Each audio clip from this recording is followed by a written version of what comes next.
ఆ నియోజకవర్గం ఒకప్పుడు టీడీపీకి కంచుకోట. తెలుగు తమ్ముళ్ల మధ్య కొట్లాటతో ఆ సీటును మిత్రపక్షం తన్నుకుపోయింది. ఆయన అక్కడ తెలుగు తమ్ముళ్ల తీరు ఏ మాత్రం మారలేదట. మండలాల్లో కూడా గ్రూప్ ఫైటింగ్లతో గోల పెరిగిపోయిందట. పార్టీ అధికారంలో ఉన్న అక్కడ నేతలు మాత్రం 3 గ్రూపులు 6 గొడవలతో కాలక్షేపం చేస్తూ ఉన్నారట. ఏకంగా పార్టీ అధిష్టానం నియమించిన మండలాధ్యక్షుడిని పక్కన పెట్టేసి వాళ్ళు మరో నాయకుడిని ఎన్నుకున్నారంటే సిచ్యువేషన్ సీరియస్నెస్ అర్థం చేసుకోవచ్చు అంటున్నాయి టీడీపీ వర్గాలు. నడిపించే నాయకుడు లేకపోవడంతో నియోజకవర్గంలో ఎవరికి వారే యమునా తీరేలా మారిపోయారట. ఇందుకీ ఏదా నియోజకవర్గం? ఒకప్పుడు టీడీపీకి కంచుకోట, ఇప్పుడు గ్రూపులకు పెట్టని కోట. మండల స్థాయి నుంచే గ్రూపుల గోల. సీటు కోల్పోయినా ఆగని గ్రూప్ ఫైటింగ్. తీరు మారని తమ్ముళ్ళు. పి గన్నవరం టీడీపీలో వర్గపోరు. అంబేద్కర్ కోనసీమ జిల్లా పి గన్నవరం ఎస్సీ రిజర్వ్డ్ నియోజకవర్గం. ఇక్కడ కూటమి ప్రభుత్వం నుంచి జనసేన ఎమ్మెల్యే గిడ్డి సత్యనారాయణ ప్రాతినిధ్యం వహిస్తున్నారు.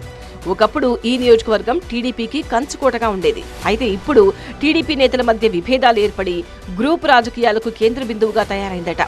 నియోజకవర్గంలో పి గన్నవరం, అంబాజీపేట, అయినవిల్లి, మామిడి కుదురు మండలాలున్నాయి. అయితే ఇక్కడ ఏ మండలంలో చూసినా టీడీపీ నేతల మధ్య విభేదాలు రోజు రోజుకు తారాస్థాయికి చేరుతున్నాయని పార్టీ క్యాడర్ వాపోతున్నారట. మొన్న జరిగిన మండల స్థాయి పార్టీ అధ్యక్ష ఎన్నికల్లో టీడీపీ నేతల మధ్య విభేదాలు రోడ్డున పడ్డాయి.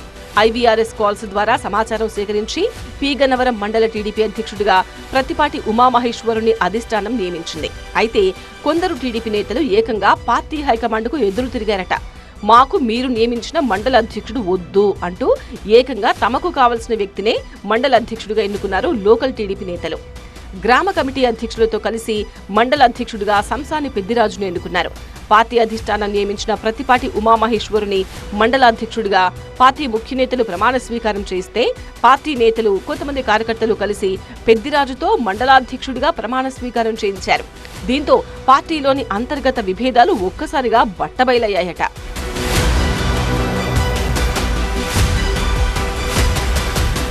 2024 ఎన్నికల్లో పి గన్నవరం అభ్యర్థిగా టీడీపీ తరపున మహాసేన రాజేష్ కు చంద్రబాబు టికెట్ అనౌన్స్ చేశారు.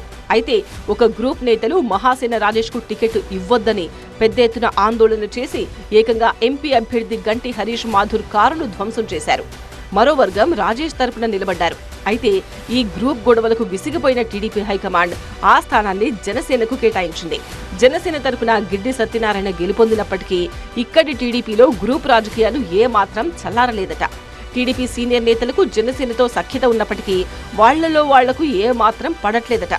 దీంతో నియోజకవర్గంలో టీడీపీని సొంత పార్టీ నేతలే బలహీనపరుస్తున్నారని క్యాడర్ ఆవేదన చెందుతున్నారట. సీనియర్ నేతలు పార్టీని గ్రూపులుగా చీల్చి పబ్బం గడుపుకుంటున్నారని తెలుగు తమ్ముళ్లు చెబుతున్నారట. బయట వ్యక్తులొచ్చి పెత్తనం చెలాయిస్తానంటే ఒప్పుకునేది లేదని, స్థానికులకే పెద్దపీట వేయాలని ఇప్పటికే తెలుగు తమ్ముళ్లు రోడ్లెక్కి ప్లకార్డులతో ఆందోళన కూడా చేశారు.